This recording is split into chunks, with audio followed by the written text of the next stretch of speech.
Assalamualaikum dan selamat sejahtera kepada semua pelajar. Okey, berjumpa lagi dengan saya Cikgu Titi. Okey, kali ini kita akan membincangkan tentang standard kandungan untuk 5.3 iaitu berkaitan dengan bahan tambah makanan.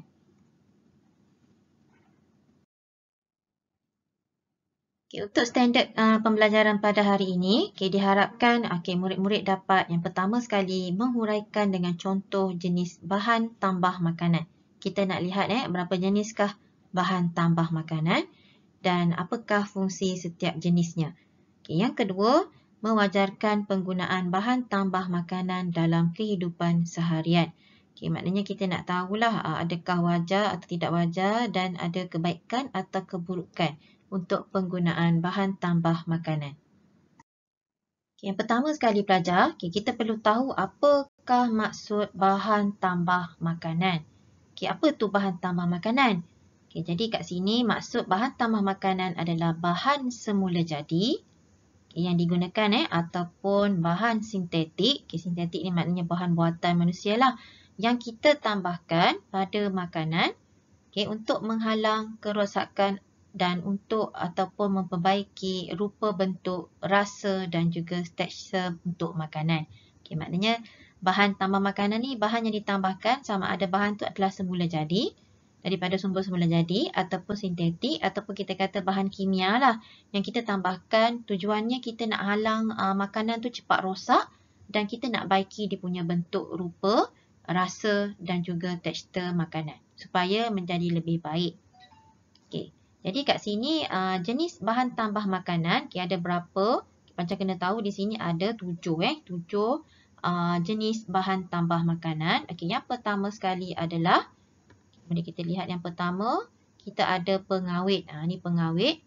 Yang kedua pengemulsi, yang ketiga pemekat, pengantioksida, pewarna, perisa dan juga penstabil. Rasanya pelajar biasa dengar tentang pengawet, yang biasa pelajar dengar. Kita ada pewarna, pelajar biasa tahu apa itu pewarna dan juga perisa. Tiga ni biasa kita dengar. Yang lain tu kita akan lihat lebih jelas nanti dalam penerangan seterusnya. Okay, jadi mari kita lihat untuk setiap 7 tadi, ada 7 jenis bahan tambah makanan. Okay, apakah dia punya fungsi dan apa contoh-contohnya. Okay, ada 7 tadi. Kita pergi satu persatu pelajar. Okay, yang pertama sekali untuk pengawet. Okay, pengawet ni apa fungsi pengawet? Untuk mengawet makanan kan? Okay, jadi mengawet makanan tu adalah untuk nak halang atau nak melambatkan di sini kita highlightkan pertumbuhan bakteria atau kulat. Okay, kita tak nak bagi bakteria tu ataupun kita nak halang pertumbuhan bakteria. Dan jika tak ada pertumbuhan bakteria dan juga kulat, makanan pun kita akan dapat simpan dengan lebih lama. Okay, contoh, apa contoh pengawet? Okay, yang biasa lah, yang biasa simple kita boleh tahu untuk memproses ikan kering. Seperti dalam gambar ni, kita ada ikan kering, kita guna garam untuk mengawet ikan kering. Okay, supaya pertumbuhan bakteria tu lambat dan ikan kering akan tahan lebih lama lah, disimpan lebih lama dan dapat dimakan. Okay, yang kedua, jam. Jam seperti strawberry, jam nanas. Kita letakkan gula di dalam tu. Kita ada jeruk. Jeruk seperti jeruk mangga. Di mana kita letakkan cuka. Okay, cuka untuk mengawetnya. Okay, dalam sos cili, kita ada apa? Asid benzoid. Asid benzoid ni untuk mengawet sos tersebut lah. Supaya dia tahan lama. Okay, dapat disimpan dengan lebih lama. Dan dalam roti pun ada pelajar. Iaitu natrium benzoid. Okay, yang ini adalah untuk melambatkan pertumbuhan kulat lah. Terutamanya pada roti. Okay, untuk sausage atau hot dog, seperti dalam gambar ni, dalam sausage adanya pengawet yang digunakan iaitu natrium nitrit atau natrium nitrat.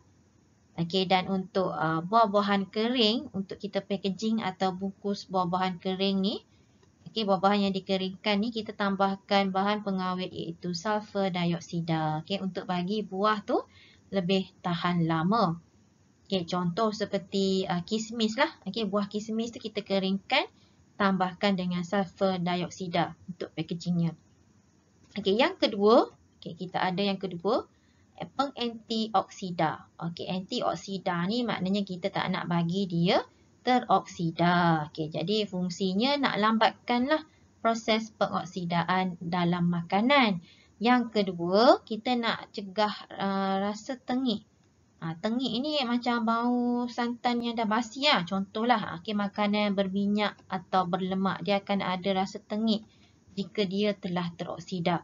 Jadi kita tambah apa? Contoh pengantioksida, dalam gula-gula ditambahkan asid askorbik, iaitu vitamin C.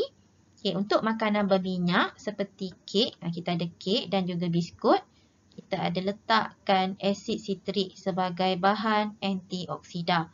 Dan dalam margarin, margarin ni pelajar, ada diletakkan antioksida iaitu contohnya adalah tocopherol iaitu vitamin E. Okay, yang dimasukkan ke dalam margarin. Okay, yang ketiga, kita ada perisa. Okay, perisa ni of course mestilah untuk rasa lah. Nak menggantikan rasa asli yang hilang semasa kita proses makanan. Okay, jadi fungsi kedua juga, kita nak bagi tambah rasa dia lebih sedap dan bau harum. Ini untuk bagi lebih meningkatkan rasa dan juga bau. Dan kita nak ganti perisa makanan yang mahal lah. Okay, contoh seperti makanan yang susah didapati. Yang makanan seperti bermusim seperti durian contohnya kan. Okay, seperti nenas ke. Jadi kita nak gantikan perisa makanan yang asli, kita gantikan dengan perisa sintetik lah. Contoh yang paling banyak digunakan adalah MSG. MSG ni sebagai perisa iaitu bahan tambah makanan terutamanya untuk Maggi atau mi segera.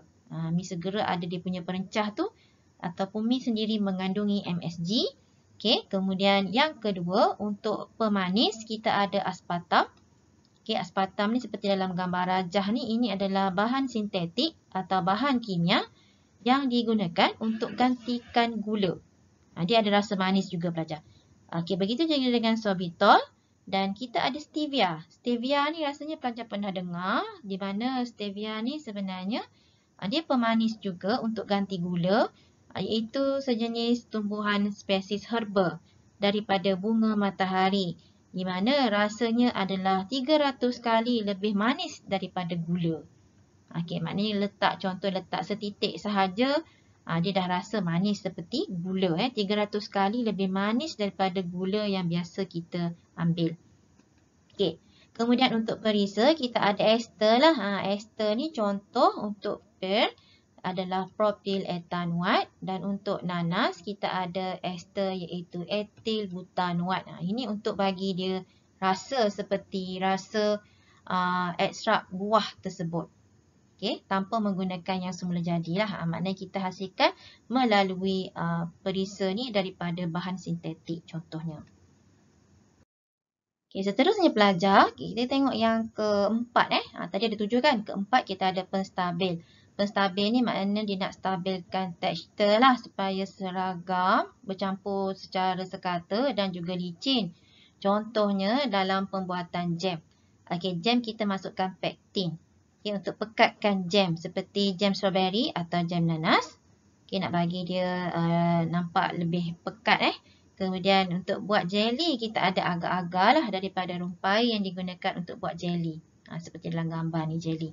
Okay. Seterusnya kita ada pengemasi. Okay, emasi ni apa? Okay. Emasi ni apa? Okay, emasi ni adalah campuran khas. Okay, emasi-emasi ni adalah campuran khas yang gabungkan dua cecair yang biasanya tidak bercampur. Contoh seperti minyak dan juga air. Minyak dan air memang tidak bercampur. Jadi jika dia campuran itu kita campurkan, dia akan jadi emasi. Jadi pengemasi ni tujuan dia tadi membaurkanlah dua cecair yang tidak bercampur supaya dapat dengan sekata tidak ada pengasingan di situ. Contohnya seperti untuk mentega kacang, ada ditambahkan pengemasi tadi iaitu monogliserida ataupun diglycerida ataupun coklat. Kita tahu kan coklat dia daripada lemak minyak dan juga cecair yang ditambahkan. Jadi kat sini kita ada letaklah pengemasinya supaya campuran tu untuk cecair yang tidak bercampur emasinya adalah lecithin. Lecithin digunakan untuk coklat. Okey, seterusnya kita ada pemekat. Pemekat ni kita nak pekatkan cecair. Okay, contoh seperti dalam kanji atau gelatin atau gam akasia atau gam zantan. Okey, yang ni semua ni digunakan untuk memekatkan lah. Nak pekatkan apa? Seperti kita masak masak sos ke kan, nak pekatkan sos, okey, ataupun sup. Sup tu bagi pekat. So kita ada letakkan yang ini. Contoh seperti dalam ni kita ada zantan gam. Okey. Next kita ada pewarna. Pewarna ni pelajar tahulah kenapa nak kena tambah pewarna. Okey, kita nak bagi cantik lah makanan tu supaya menarik. Contohnya seperti dalam pembuatan kek kan, dalam pembuatan kuih, ada warna-warna tu supaya lebih menarik. Okey, supaya dah nampak menarik dan juga lazat. Okey, contoh di sini untuk warna kuning, merah, perang atau hitam, kita ada sebatian azo yang digunakan. Okay, nama bahan kimia, bahan sintetik yang digunakan. Ataupun sebatian trifenil untuk dapatkan warna hijau, biru atau lembayung. Okey, lembayung ni adalah warna biru ungu lah. Biru keunguan sikit. Dan kita ada juga karamel. Karamel ni untuk dapatkan warna perang. Okey, warna perang. Okay, jadi kita dah tahu tadi ada 7 jenis bahan tambah makanan. Okay, apa fungsi dia dan contoh-contoh yang digunakan. Jadi sekarang untuk mewajarkan penggunaan bahan tambah makanan, okay, adakah wajar bahan tambah makanan ini digunakan? So kita kata wajar lah.